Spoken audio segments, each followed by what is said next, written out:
Welcome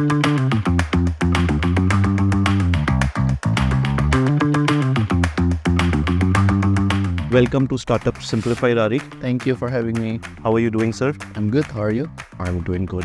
Thank you for doing this. I know you're not much out there in media talking about yourself. So thank you. Really appreciate you doing this. Likewise. Great.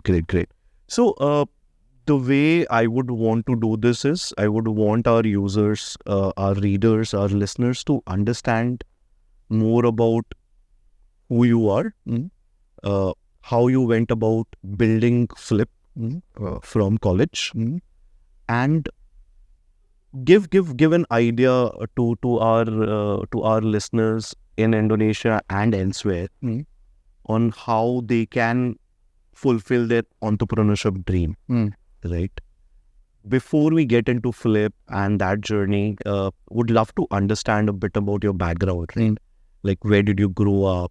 How was it growing up? Your family and more. Yeah, sure. Thank you, Bipin. So my name is Rafi, but usually people call me Ari. It happened because my grandfather always called me Ari, and then everyone just follow him. Even though in my full name, Ari is like the smallest part in the of my name. So I grew up in Padang, West Sumatra. So both of my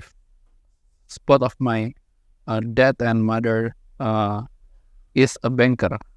Okay. Yeah, so both of them is a banker. They work in a private bank in Padang at that time. And somehow, I don't know why, I usually go to my mother or my father office almost every day. Okay. So I get the exposure of banking activities since early days, and especially with my mother, because my father is getting promoted and he need to move to another city when I'm in the, I think, second year of my elementary school.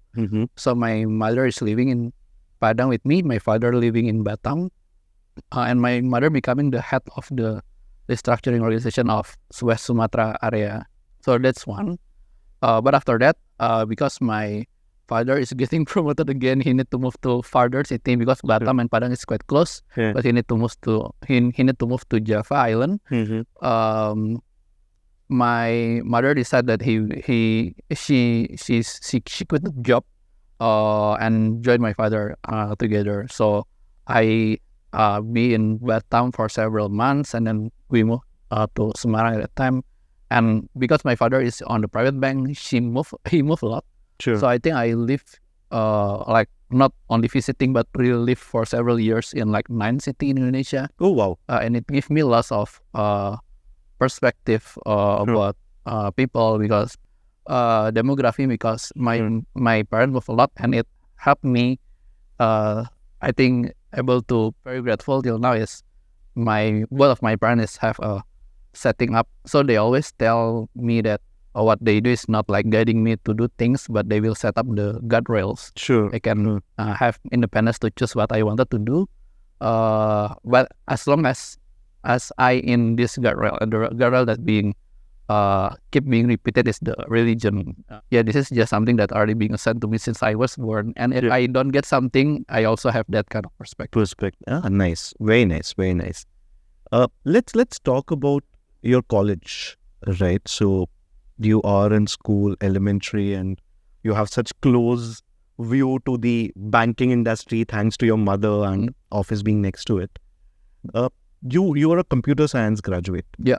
Okay. So you were always interested in Not really. engineering? No. So initially I don't want to go to college. So because of the way my parents setting up things for me, initially, because I think, okay, I can choose anything I want. I wanted to be a musician when I graduated from high school. What did you play? Guitar, but I think I can play anything basically at that time. But I like guitar more on that time because guitar is cooler. Yeah. And that age also, right? Yeah, I gotta impress people. Yeah, but unfortunately, or maybe fortunately, my dad is against it. Even though my mother is okay with it, my dad is very against it. We debate for quite some times. Okay, then I will seriously wanted to take music as a career. Yeah. Okay. And then I need to go to college because that's like something that I cannot negotiate even though I have tried a lot. And then come to the degree that I wanted to take, right? So I see the list of the degree, and I choose computer science because I think this is the degree that do not need me to learn a lot. I mean, not like, because if you took like medical or like math or something, you need to really read the books. You need to memorize something. But on computer science, to my understanding, as long as you have good logic, which I think I have at the time, you can just put minimum effort to pass the exam or something. Okay. So I can spend my time to do music. Yeah. Okay. Okay. That's the goal initially when I chose computer science. So I do that, and I really do that. I just put minimum effort on do the study, and I spend majority of my time doing music. And it happened in my university. They have a very respectable marching band team. Sure. In that period of time, it's the best in Indonesia. It becoming the delegate of Indonesia to international competition. Sure. Just to give everyone context, which university was this? Universitas Indonesia, University of Indonesia. Perfect.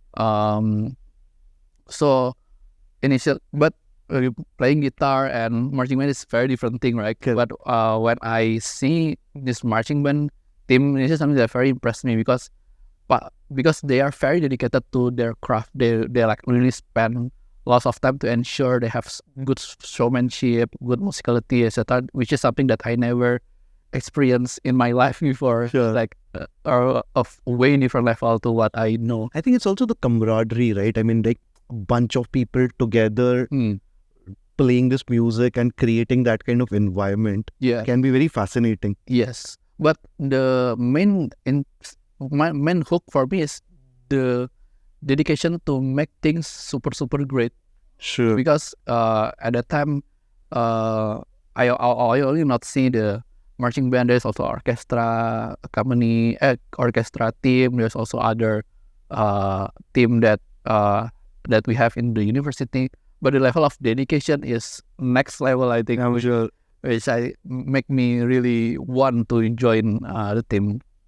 And when I joined the team, it taught me a lot of things. It taught me what the instrument that I use at the time is baritone. It's like a trumpet but bigger. Yeah. And I never. It's very difficult also. Yeah, and I never learned about using baritone. So I really literally spending lots of my free time to have an additional extra class to learn about baritone from my senior. Even though I'm not really that good on playing baritone, but I really want to be good so I can join the real team. So there's like the newbie team, and then there's like the real team on that organization. And thankfully I able to join the team. It's called What, if I remember correctly, and becoming one of the people that becoming delegation of Indonesia to competition in Thailand at that time. Oh, very nice. So you traveled to Thailand? Yeah. Oh, wow. Yeah. Okay. Very interesting experience. Because in marching band is something like, I think it's quite ridiculous. You only have a performance like 12, 14 minutes. Yeah. But we train for that 12 to 14 minutes for more than 2 years, I think. Which is like... It's like participating in Olympics, right? I mean, you practice throughout the year and it's like once. Yeah, but the difference is on Olympic, there is several competitions going to be before the Olympic, right? Correct. In this case, it's only that competition. That one. If you do the good things, then maybe you will get reward. But if you make a mistake, then all of the effort going to be gone. A very interesting experience. I learned a lot, and also the people that joining marching band is quite different compared to because this is like a weird organization that trying to do weird things, and it make not standard normal people join, right? So I met with lots of interesting things. I learned a lot from them, how about they are organizing literally different kind of people on the team. Because if you talk about instrument, people that handling trumpet is very different with people that handling baritone. So the instrument itself somehow shape your personality. So what kind of student were you? Yeah. growing up? Like computer science, for example. Yeah. What kind of student? College. What student? I mean, were you like a studious? I understand that initially you were interested in music heavily, but were you constantly doing good at in your exams? What was that experience like? I'm doing quite okay, I think, compared to the standard, because the first point that I mentioned earlier, I think computer science is like the subject that having a good logic can help you a lot. And even though I'm spending lots of time on studying and learning how to play the instrument, but because I think I have a quite good logic, it helped me to not to spend lots of time on learning the subject. Except the scientific subject, like I think the hardest one is like mathematics. Yeah. Like, Oh boy. This is not only about logic, but about how do you know the theory, how do you know the trick. This is something that I still have nightmares of those subjects sometimes. I'm like, oh, it's so complicated. I'm like, when will I use this in real life? There is no real life usage for me of this. Still have to understand. Yeah. But I agree. How so you are in your final year, and then you want to do a startup. No, so actually after I do marching band, the reason why I left marching band, because I wanted to do something else. And one thing that I'm exploring to do is joining a student organization. Okay. Because one of the gap that I'm feeling at that time is I do not have a decent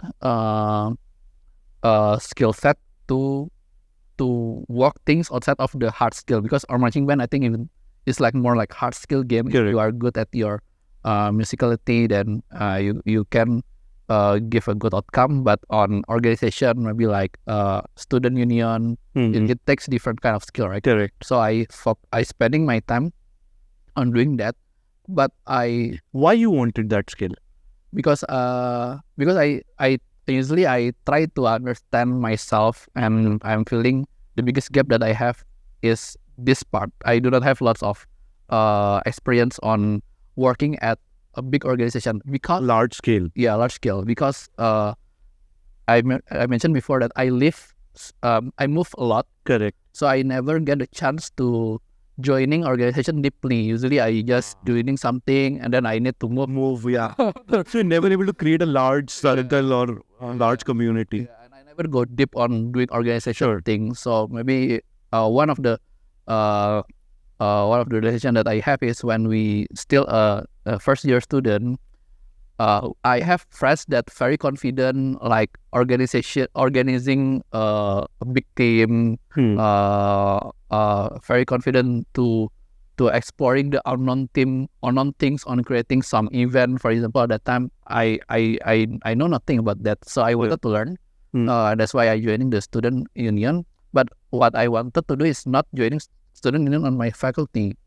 Okay. I do it in the university level. Okay. So I got exposure from lots of people from different kind of faculties. So I know people from law, I know people from economic, I know people from like a social study, and they also very different. Like what I find in the marching band, people that using trumpet is very different with people that using very something. People computer science, law, is very different, and it also helped me shape the way I'm communicating with people. For example, one of the things that I really remember till now, we have a meeting with that to create something, right? And we have people coming from, we have team coming from social study, we have team coming from law, etc. And nothing's being made. There is no decision basically. Everyone is just debating each other. Because they do not have some stem alignment on to do things. So they have good idea, but the way to do things is very different. It's something that very interesting to me, and it's helped me to learn more about interaction between human. So it's much better than reading books about human interaction, right? Just be there with 10 people who have different ideas. same goal, but different ideas. Different idea, different. Maybe the idea is the same. Maybe, yeah. The way they are communicating it and think it to be executed is different. Correct. And nothing being made. Correct.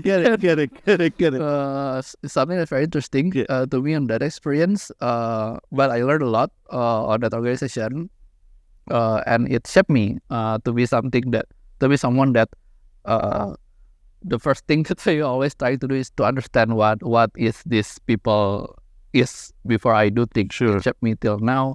But one of the things that I grateful of doing joining the student union is because I got exposure to the external world. Because before my life is always about my faculty or my university. I never know about what is life.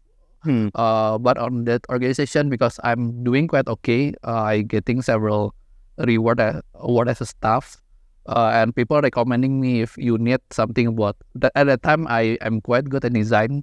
People recommending me if you wanted to need something about design, just contact Ari. So some people start to reaching out to me, and I got exposure to By design, you mean UI UX? All the time it's only pure graphic design. Graphic design. Exactly. So in 2013, I think. And because of that, I landed my first internship at kitabisa.com. Oh, nice. Yeah. Nice. So at that time, Kitabisa. I'm a big fan of the work they do, by the way. Kitabisa. I'm an active donor, and I really like the way they function as an organization. Please. Yeah. So because of this chain of activity, I happen to know the founder of Kitabisa, Timmy. Yeah. But even at that time, he is not full-time yet handling Kitabisa. So there's only like one full-time team, and I'm the one intern. So you were interning while you were finishing your at that time studies? In the third year. Yeah. Okay. And you had not started Flip at that time? Not yet. No idea? Yeah. Okay. So let's talk. Even I don't know about startup at the time. Okay, perfect. So let's talk about, and at that time I believe the startup ecosystem in Indonesia was almost not there. Right? Tokopedia is there, but no one knows Tokopedia. Correct. It is there, but no one knows. Okay. Yeah. So how did this happen? Like, just run me through what was going in your head. You must be what, 20, 21? 2013. Then I'm 19. You're 19. Okay. And when did you start Flip? When did you incorporate the company? When was the Payte established? Payte established 2015. 15. So you were 21. But 1 year before that, you must have started discussing this with your co-founders, Never. How did this happen? I'm very curious. Yeah, so it started with Kitabisa, I think. And I think my life, my story is, in my view, is something of like chain of luckiness happening. So I started with Kitabisa. I started out interning with Kitabisa.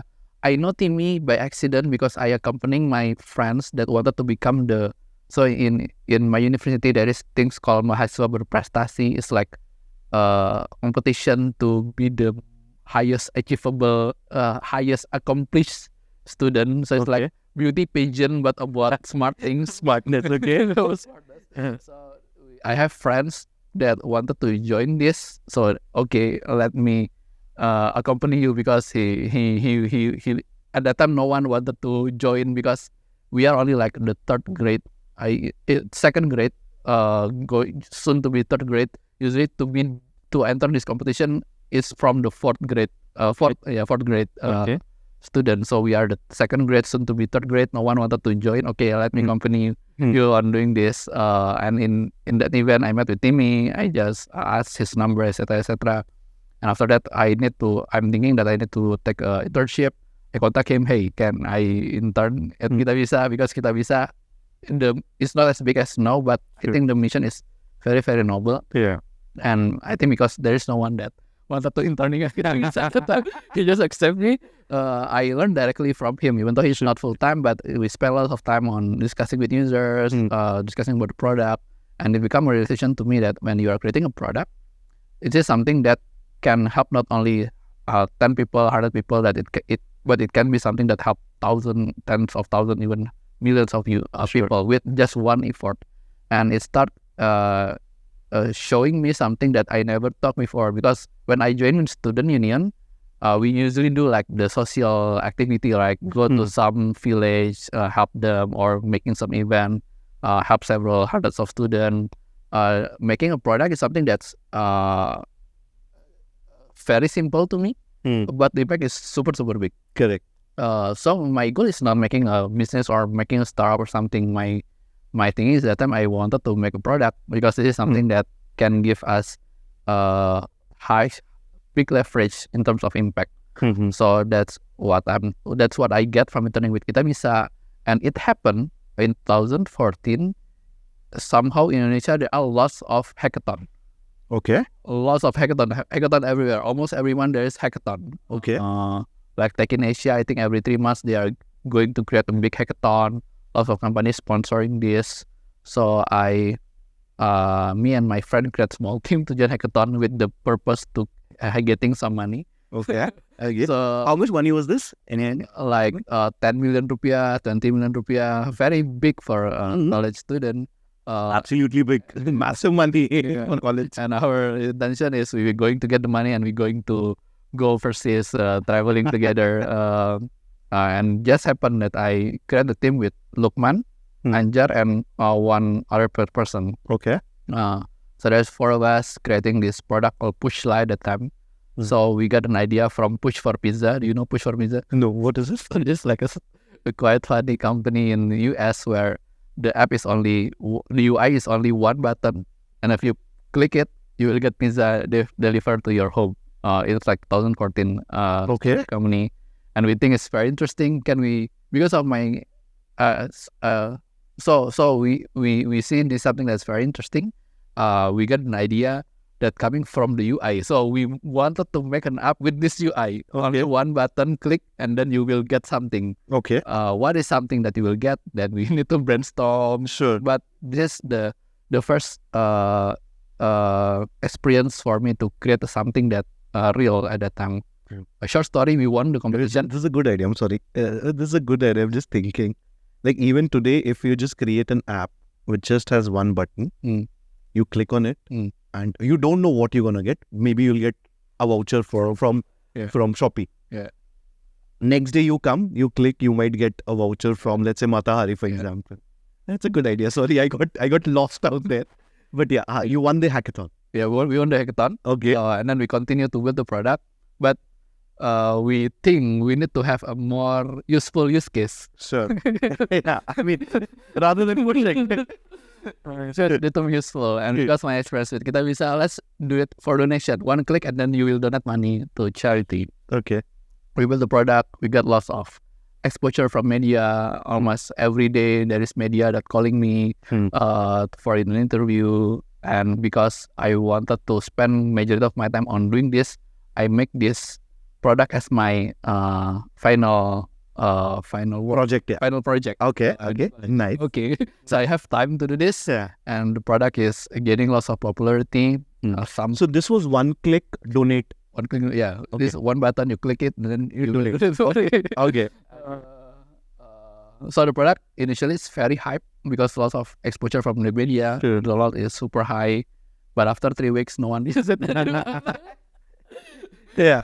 It gives a learning to us. When you create something, you should not start with the solution. Correct. That's the problem.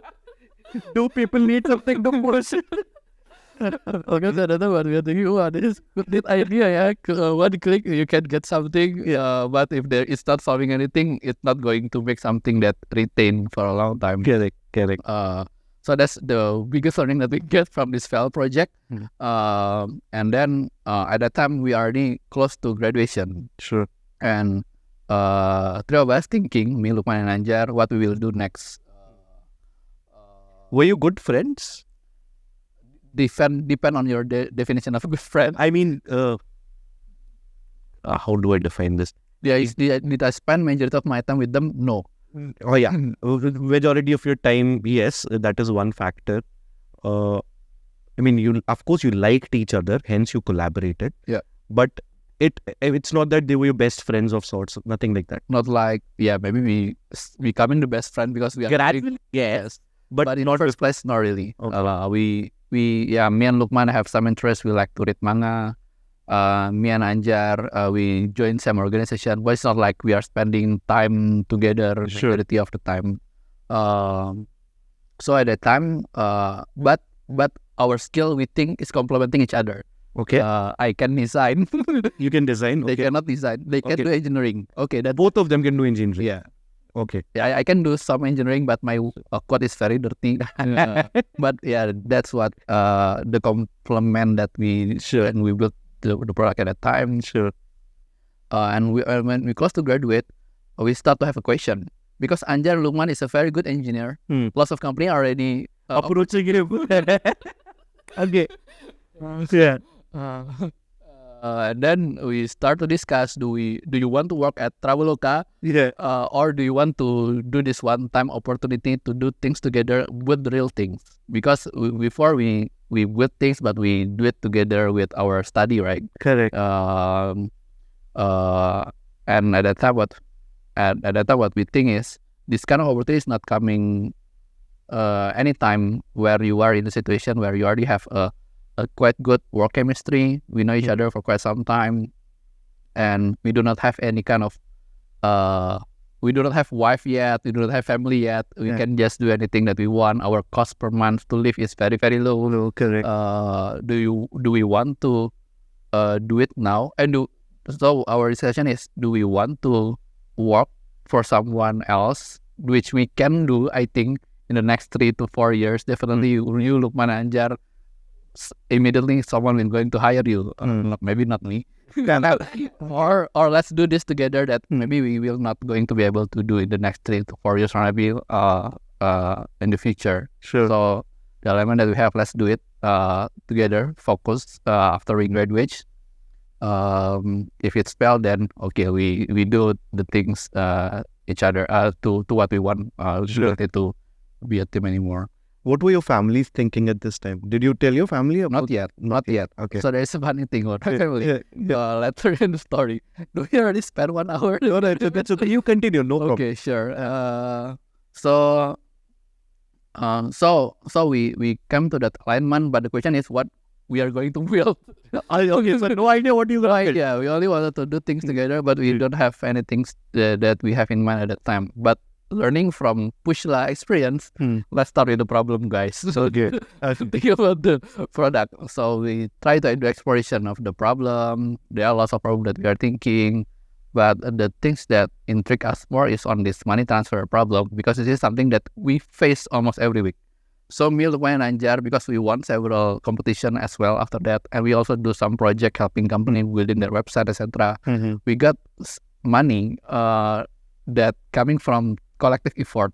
And sometimes we need to use this money to do things, and then after so the money is still there, but we like loan the money, and then after we do the things that we wanted to do, we send back the money. Correct. Also me and Lukman Anjar, usually when we going somewhere to eat together, I borrow Anjar money, I borrow Lukman money, and we need to pay back, right? But when we need to pay back, there's a fee to it. Because the process is also not very delightful. Correct. We think we only loan like 20,000 rupiah, but the Pay 26,000 rupiah.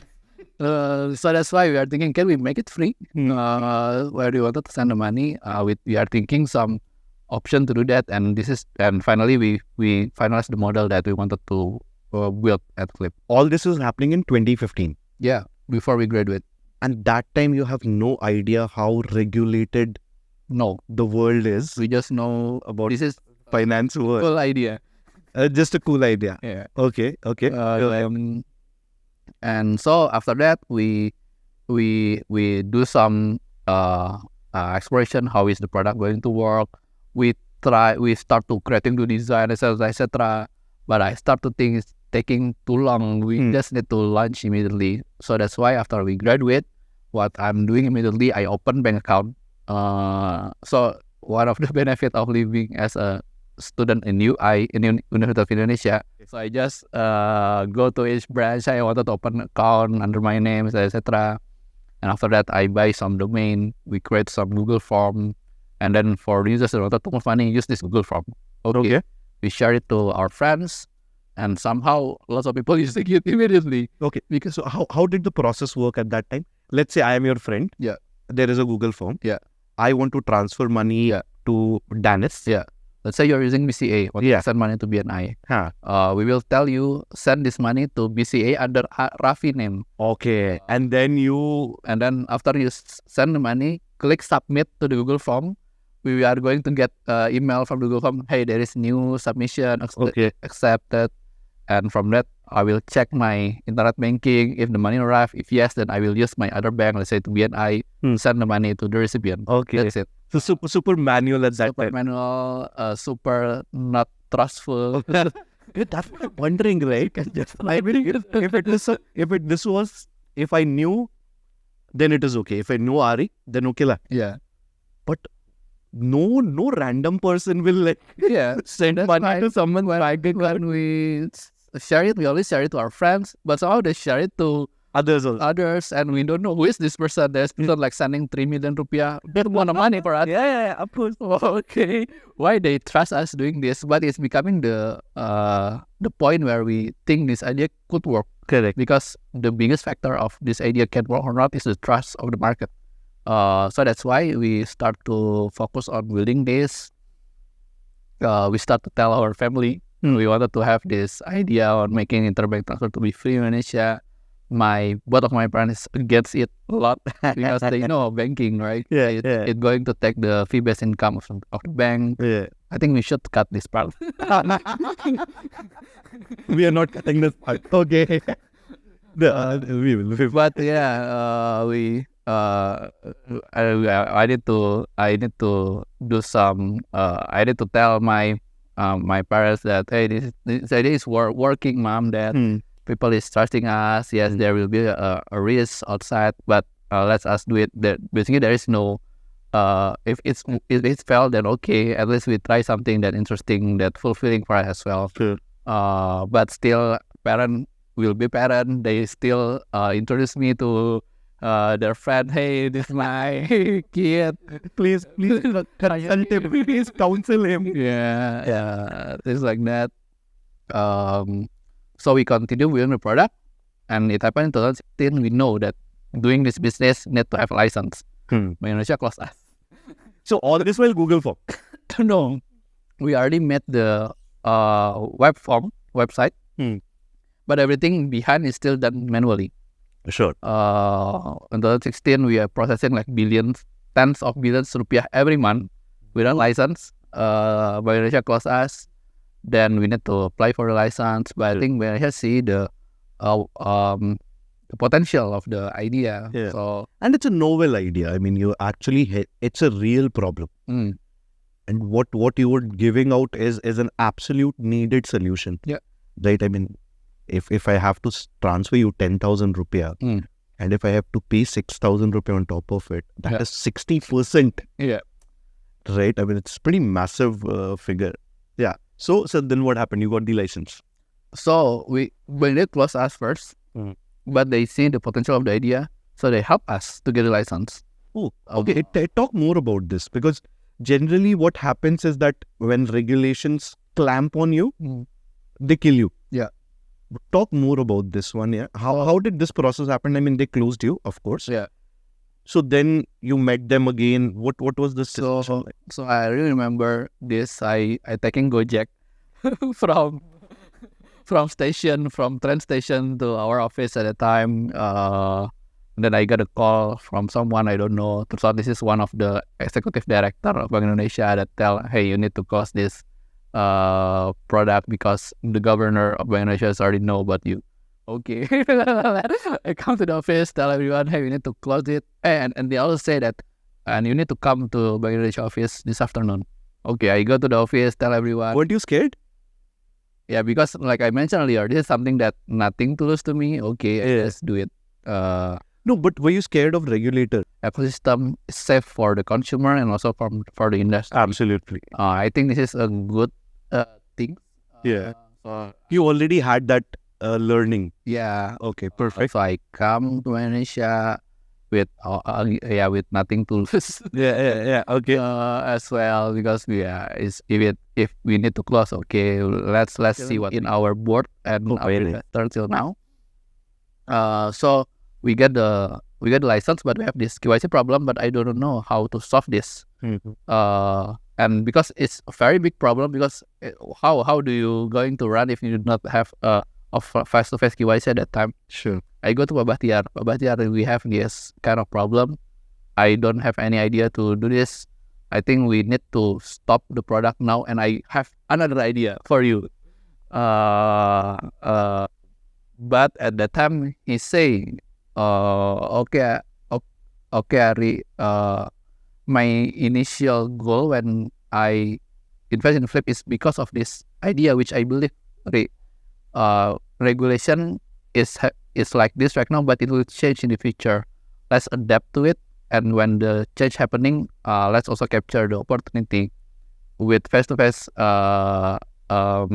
KYC. How if we just like invite users to the restaurant, maybe only like 5 people coming, 6 people coming, we KYC them, okay, we do it again repeatedly. And it becoming like a moment like that's very, I think it's one of the turning point of Flip, because if the investor is like someone that, hey, regulation cannot do it, okay, let me just pull the money, etc. I also okay with that. Actually, it's very surprising, but at the same time, it is such a massive motivation for the founder, right? Yeah. That your core, I mean, at that time, I think he was the only investor. Yeah. I mean, he is 100% standing with you that, hey, let's just do it. Yeah.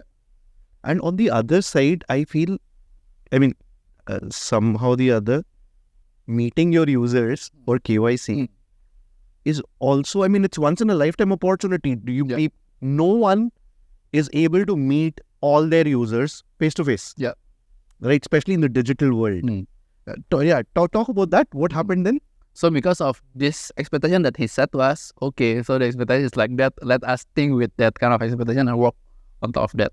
So first thing that we do is we try to map our users, where do they live, etc. And then we try to contact our friends that live in that city. So we have friends. So after we graduate, our friends is like back to their hometown, etc. Right? In Surabaya, for example, let me contact my friends in Surabaya and ask him, can you joining us as the KYC agent? And we will create WhatsApp group, invite people on the Car Free Day on Sunday. Sure. And then give some freebie. No freebie. No freebie. We don't have money. Okay. And then let's do KYC on that Car Free Day. So it happened several times. In Car Free Day, there is like a long line of people in Car Free Day, and people are asking question, why there is a long line of people, and in the end there's like one people. A very interesting moment at that time. But we also think that we also need to have like a non-eventual KYC event. Sure. So we try to think, is there any way for us to still do offline KYC, but in the proper way or in a legal way? Sure. And we try to consult with Bank Indonesia. Unfortunately, at that time there is no one that doing that yet. But because this is something that we need to do, right? We try to explore other things that we think can be happening. And one of the idea is, let's partner with retail store like Alfamart or Indomart and making them as our KYC branch. Correct. Because they already have the license to do this. Yeah. We go to Bank Indonesia, and they mentioned that this is something that need to be discussed, because no one have done that before. And when regulators say that, you will don't know. Be unclear. Unclear, correct. Because it's back to their priority and appetite, right? Okay, we get this feedback, and then we back to the team again. And what we do is, okay, let's us read again the regulation. So somehow, I don't know, me and Lukman and Anjar sitting together in one room, we just read the regulation again. And one of the things that interesting is when you talk about regulation, there's like the regulation and there's like the footnote of the regulation. Correct. And somehow in the footnote regulation, Anjar or Lukman, fine, I forgot who is the person. There is the things that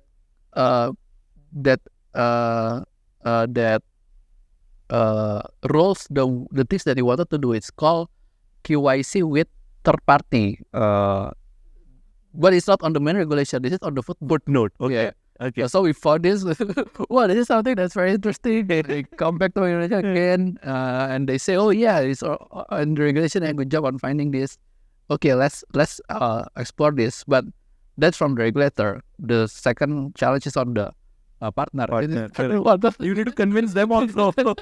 Yeah. So I come to Tangerang, Alfamart office in Tangerang. They don't know about us. Basically, I just a college student that coming with my backpack, met with one of their head, telling this idea, what's the benefit for Alfamart? Alfamart will get fee when the users do KYC. But again, this is something that Alfamart never done before. Correct. But short story, somehow they okay with that. They agreed? Yeah, they agree. Lukman is doing the integration, only one person. Usually people do like a kick-off meeting, etc. What we do is we are getting some documentation from them. Lukman go to Tangerang alone because we have small team. I need to do something else. I cannot accompany Lukman. He sit in Alfamart store to do the UAT. So when there is someone wanted to buy the UAT to be stopped. after the store empty, the UAT continue. A very interesting moment at the time. But finally, we are able to launch the partnership with Alfamart in February or March 2017, if I remember correctly. And from that, we can have a steady the permanent place for users to come. So they wanted to do KYC. But back to the first point that I share, I think lots of the journey that we done till now, even until including the Alfamart event, it just drop of like luck and help from the God until Yeah, I think it's also about your persistence. I mean, you're being humble. I agree. There's a lot of luck, but I think it is also about a lot of, by not only you, I mean, everyone in the team. It's a lot about the persistence also, like your angel investors' persistence. I mean, it's so important to be that, okay, hey, listen, you are on the right path. The idea is good. Let's fight it out. Right? So it has a lot to do with persistence as well. Okay, so you've got Alfamart as your KYC partner. You keep growing. What was the next big pivotal moment in the journey? The next one of the big pivotal moment is on when we are discussing what we are going to do next. So we already have the license, etc. And me and Lukman and I just start to discuss what we are going to do because it's becoming bigger to what we are expecting 1 year ago. Correct. So we start to discuss what is our plan to flip moving forward. Are we going to make it like a short-term project, a long-term project or something? But again, at the time, we are in mostly the same state when we are still graduate. We do not have lots of things to do. We don't have family yet. We are thinking, let's do it long term. But it become a question, is just making a business. So when we think long term, we are thinking like 20, 30 years. Correct. But the question that we have at that time is it something that fulfilling for us to just build a business for that long period of time? Because if you wanted to build business, why is the reason for me to continue building, doing this? Can I just doing something else, etc. And so basically we need to find the bigger reason if you wanted to do it for 20, 30 years rather than just making a business. Correct.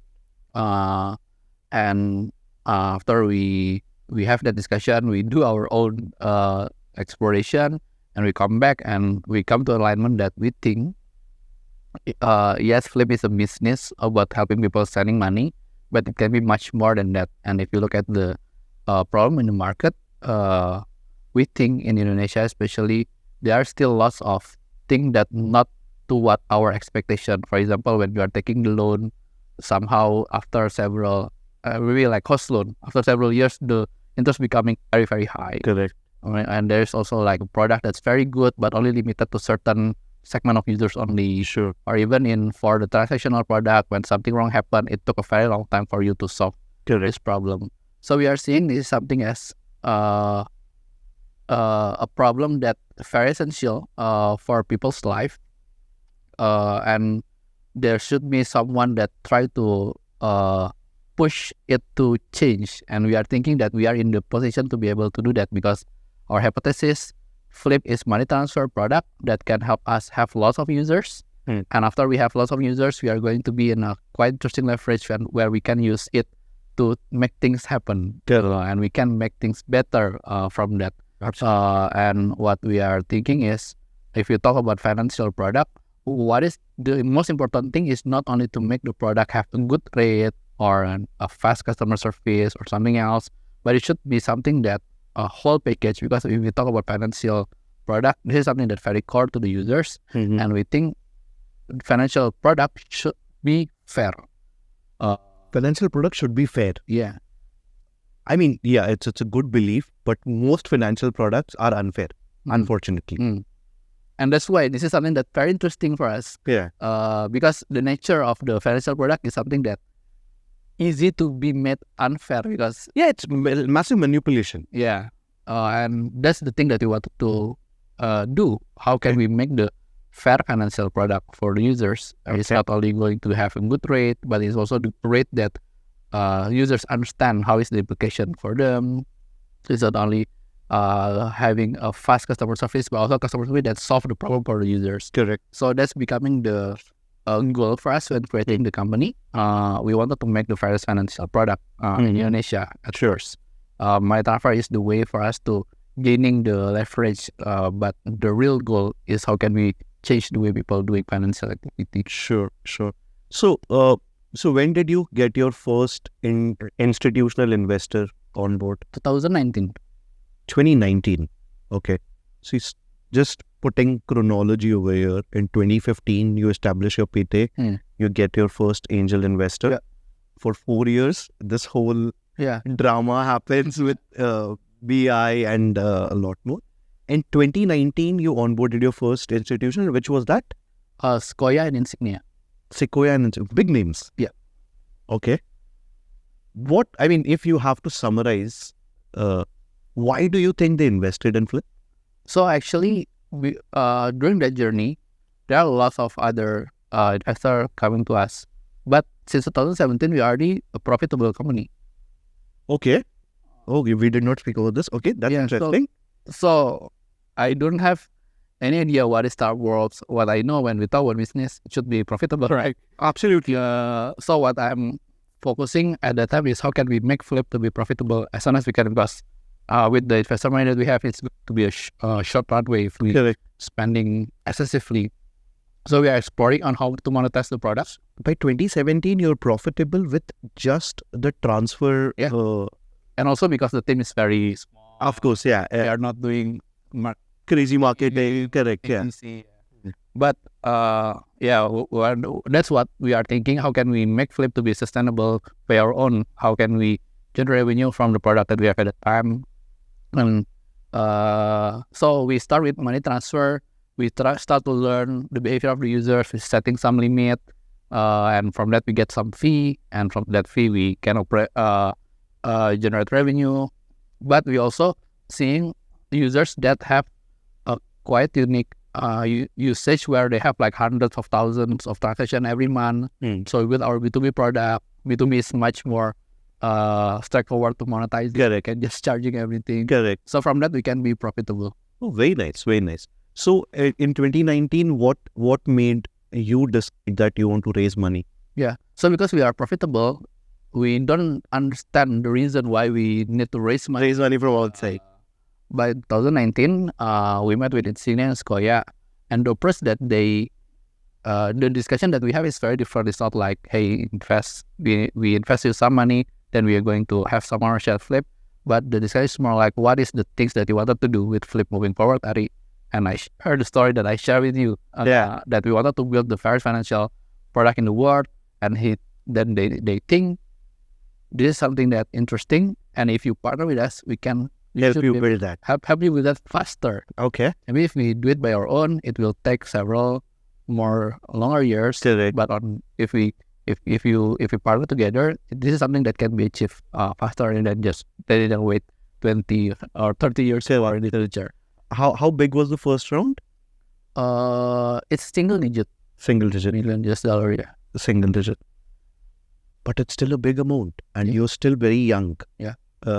And you don't come from money background, right? I mean, it's a middle class background. How do you handle this large amount of money which has come in? Actually, we are not using the money because we are profitable. Correct. We have this money, so we don't know how to use it. But we try to learn. We try to learn from our investor. I think Flip is also personally to me is a journey of learning. I learn a lot from the team, from the external stakeholder, and mostly from our investor.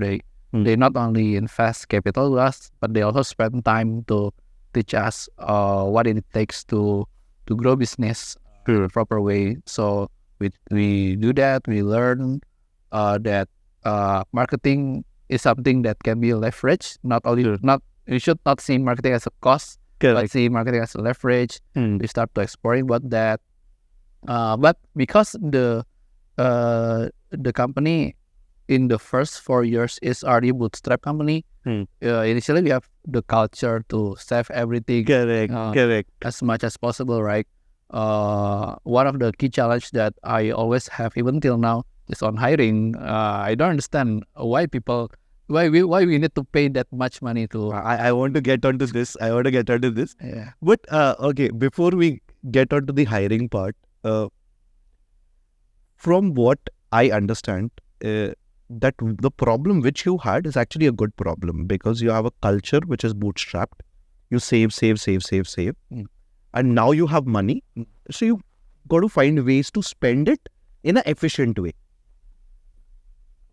The problem which we see right now in the market, and I've spoken to a lot of founders, a lot of venture capital, the problem is opposite. The problem is that most of these companies which have been founded in last 3-4 years, they've raised great amount of money, and the culture was growth at any cost. Forget profitability, and just forget revenue as well. Just keep growing and we'll figure out. They have to pivot now to not only start making revenue, but also to also start making profits. So their shift is much more difficult because your whole culture is built across growth only. We'll look after profits later. So you were still in a good position, I feel. But coming to the hiring part, especially, you're still young. You're 29 now, right? And you have a pretty large team, around 500 people now at Flip. A lot of them are senior hires, right? How do you go about hiring these senior people? That is number one. And second, how does this whole relationship works? Because again, I'm completely assuming, but based on what my experience is, that if let's say someone with 15 years of engineering experience or 20 years of engineering experience comes to work with you, there will be some initial bias which they have in their head, right? It's a kid. Right. I mean, gradually it will change, but there is that initial bias. For you also, there is this bias that will I be able to work with someone? Because there's a cultural gap, there is a generational gap. Right. How did you go about doing this?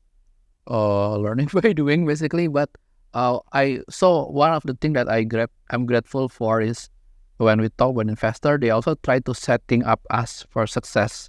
So when they issue this money, they also wanted to ensure that we are able to execute with the capital that we have, right? So they try to connect us with lots of founder. They do lots of session on how to build companies, etc.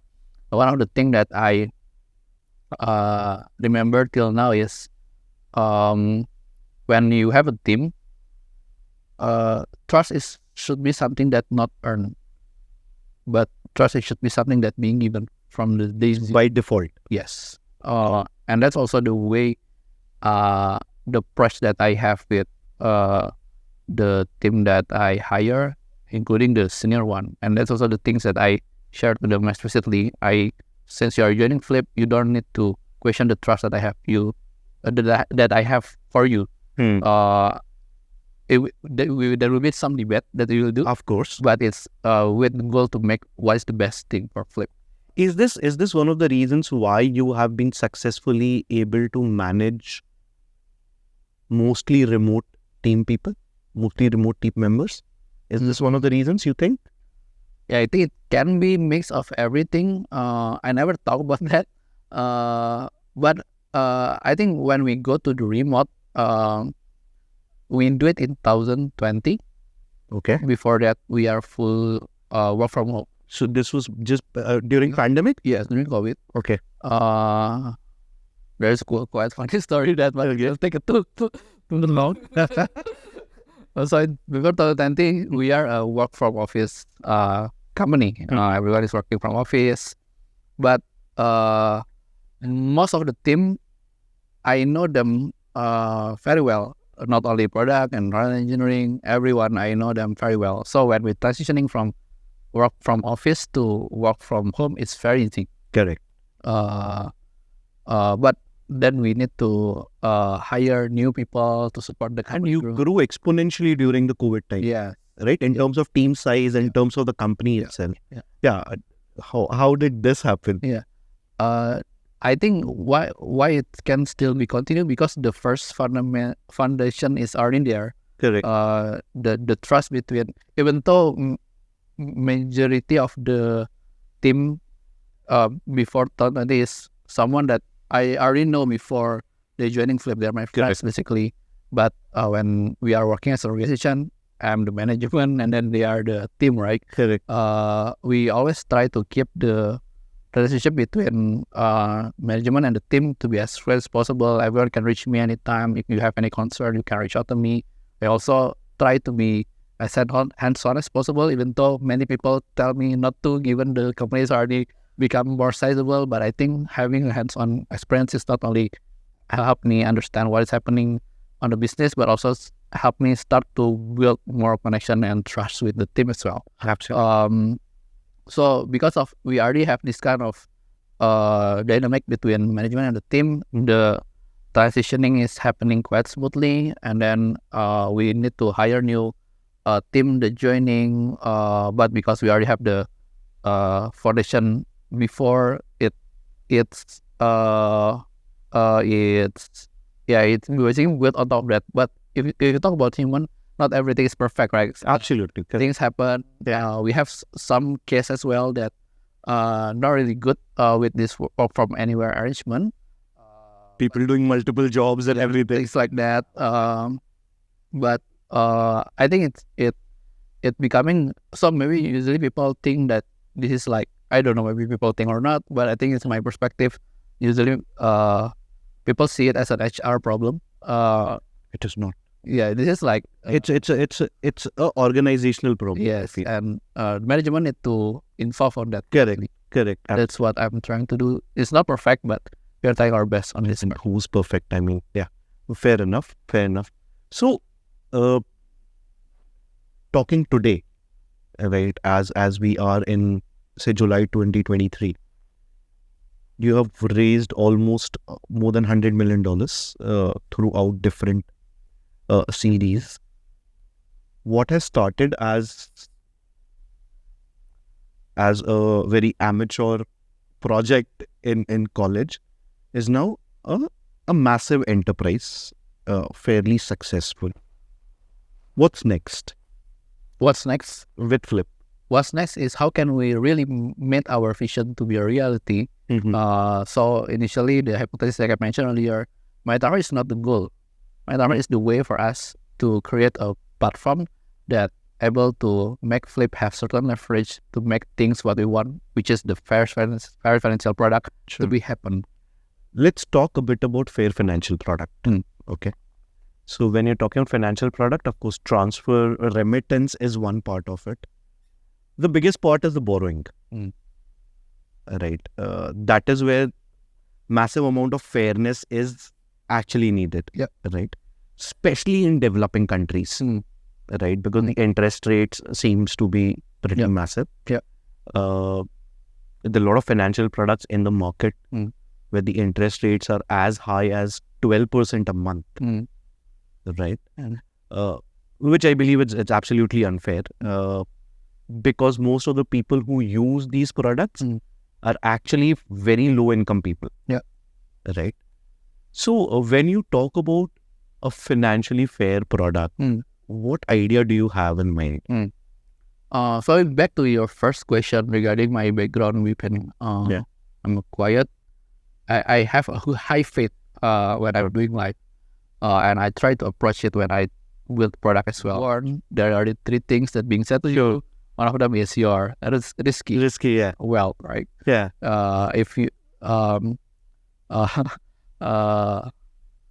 that's why, because my wealth is already being defined since I was born, let me achieve it with the proper way. Very nice. Yeah. Very nice. I mean, it's super refreshing, to be honest. I've never heard anything like this before. I'll be very, very honest with you. And I consume a lot of content. I consume a lot of podcasts, a lot of startups stories, and I've never heard anything like this. So I'm grateful that you opened up on this. Anything which you feel that I have not asked you and you want to talk about, especially about Flip? Depend on what you want. But maybe your question is on so one of the goal of the podcast is to share everyone what is the entrepreneur journey. Yeah. Okay, let's do it this way, right? The good reminder. What are three? Let's keep it to three. What are three pieces of advice which you would give to any young person? Let's talk about young people. Young person who's probably studying in the college, or they're just doing the internships and they want to become entrepreneurs. Look, back then entrepreneurship was not this hot, right, when you were doing it. Now it is very well respected. There's money also. Even with the macroeconomics, there is still money in the market. What would be your 2 or 3 advice for anyone who's this young and starting right now? I think definitely the first one is, maybe this is like, I don't know, this is like usually becoming double-edged advice, but at least in my perspective, if something is not exciting to me, usually I will not have a big drive to do that. Correct. And when things bad happen, then I will give up. Perfect. And when you talk about entrepreneurial journey, bad things will happen almost every day, initially every hour. And that's why I think you need to do something that excites you. I have friends that have a very high excitement on education, even though in my view education is something that's very tricky, etc., etc. This is something that not related to me, but he thinks this is something that's very important for him. He really wanted to make things happen in education. Then he do that, even though in the journey and lots of problem happening, he still continue because it's something that he enjoy, right? And when we talk about an entrepreneurial journey, I have doing Flip for more than 7 years now. If I look back, everything is compound basically. Correct. If you ask me, there is always time when I think I will give up. Like the project is too big that I will give up. It happens sometimes, but one thing that I keep remember when that moment happen is it will go first. It will go because it's just a cycle, right? Sometimes Correct. you are yes. It will pass hopefully. Sure. And when you continue the game, that's what matters basically, because it's going to compounding. Bad things will happen, but good things hopefully will happen as well. And when you talk about like growth, it's combination of bad things and good things, and then because it's compounding, where you see it after 7 years, wow, it's already becoming something that much bigger compared to what I initially have. But to have this drive to stay for a long time, excitement still need to be there. Okay, so number 1 is excitement. Yeah. Number 2? And number 2 is surround yourself with the right person, because again, it is a tough. It's a long journey. Sometimes it's fun, sometimes it's not.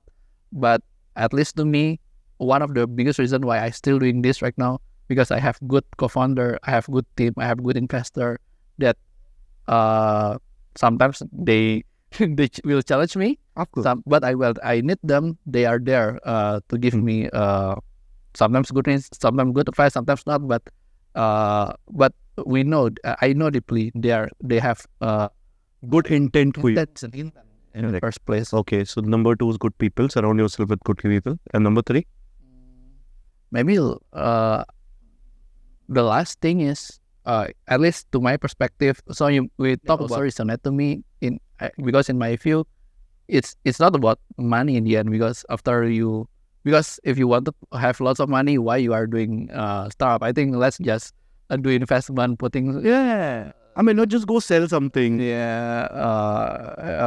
So I think if you approach this at least in my perspective, if you approach this with the intention that you will get rich, it's not going to be fun first. And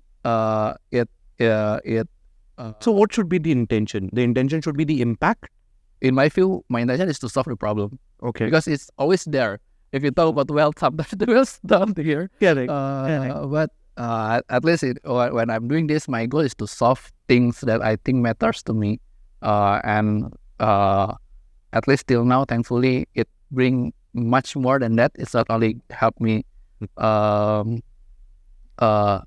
feeling fulfilled as a person, but yeah, there are lots of factors that coming together when I'm focusing on solving the problem. Very good advice. Very good. What is your personal relationship with money? With money? Again. Okay. Yeah. Okay. I think money is something, right? Money is important, but it's not everything, because because again, if you talk about risking, the definition that I understand, that I believe is not about money. It's about health. It's about peacefulness. It's about your relationship with your family. Sure. If you have lots of money, but you are always feeling like, hey, my system is going to be fail anytime soon. It's not going to. Not worth it. Yeah, not worth it. Okay. Let's. I mean, we are towards the end of the podcast, so let's just talk more about who you are as a person, right? So are you married? Yes. You're married. You got kids? One kid. Hopefully in September, October, I will have the second. Oh, nice. So, I mean, how do you balance your personal and professional life? I mean, I don't want to give anyone an impression that being an entrepreneur is easy. It is super difficult. It is super challenging. 90% of the times, your mind is occupied with your venture, right?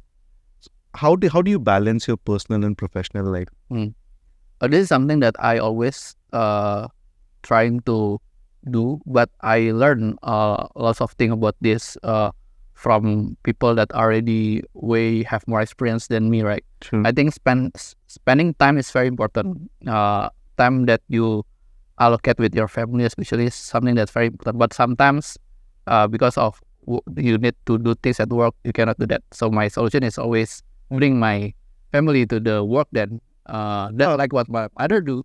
She is very busy, but He'll bring them. He'll bring it. It's full cycle, yeah. Life full cycle it is.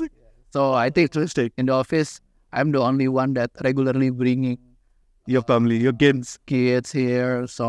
Several people already know my kids, because maybe other things like, so when we talk about balance, it's not only about kids but also your team, right? Because of course, if you're only spending time with your team on work related things, it's going to be something that's very stressful. So usually I just combine it. Let me invite my friends and my teams to my home, so we eat together with my family, so I can get two things at one activity. Sure. Sometimes I play game together. So if you notice, we have several board games. Yeah, I checked it out. We usually play it in Thursday night, and then my kids will coming. So we play it together with her as well. We order some food. Really? I try to combine it. Even though we only have 24 hours, we need to manage it meaningfully. That's what I use. I think we're pretty much done. I am once again really thankful for you to doing this. I know that you don't do much of media interviews, and it's only because of Saurabh. Saurabh, thank you, Saurabh. By the way, Saurabh is VP of Product at Flip, for people who don't know, and he's an excellent friend also. So thank you, Saurabh, for helping us do this. It was really fun catching up, and I'm pretty sure with the mindset you and the team has, Flip is going to be absolutely successful. Best of luck, and thank you so much. Thank you so much for inviting me.